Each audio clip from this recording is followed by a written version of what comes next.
నమస్తే. బీజేపీకి చావు డప్పు కొట్టే రోజులు ఎంతో దూరంలో లేవు.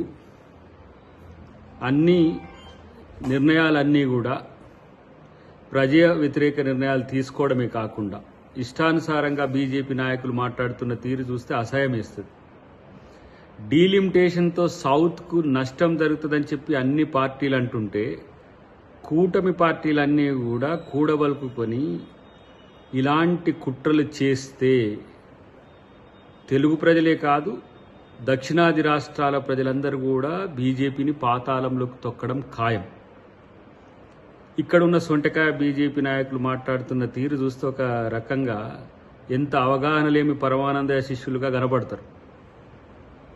కేవలం కేంద్ర ప్రభుత్వానికి బీజేపీ అధిష్టానానికి తొత్తులుగా లేదంటే వాళ్ళ అడుగులకు మడుగులొత్తే సన్నాసులుగా మారింది తప్పితే దక్షిణాదికి జరగబోతున్న నష్టాన్ని పసిగట్టి ఈ ప్రాంత రాజకీయ పక్షాలన్నీ కూడా ఏకమై ఒకతాటి మీదకి వస్తే రాజకీయాలు చేస్తున్న దద్దమ్మల్లారా, రేపు మిమ్మల్ని ప్రజలు తిరుగుబాటు చేసే రోజులు భవిష్యత్తులో ఉంటాయి. మీకొచ్చిన సీట్లు ఇక్కడ ప్రజలేసిన ఓట్లతోనే వచ్చిందనే విషయాన్ని గుర్తుపెట్టుకుంటే మంచిది. ఇష్టానుసారంగా మాట్లాడుతున్నారు ఎంపీలు, మంత్రులు, ఇతరత్ర బీజేపీ నాయకులు.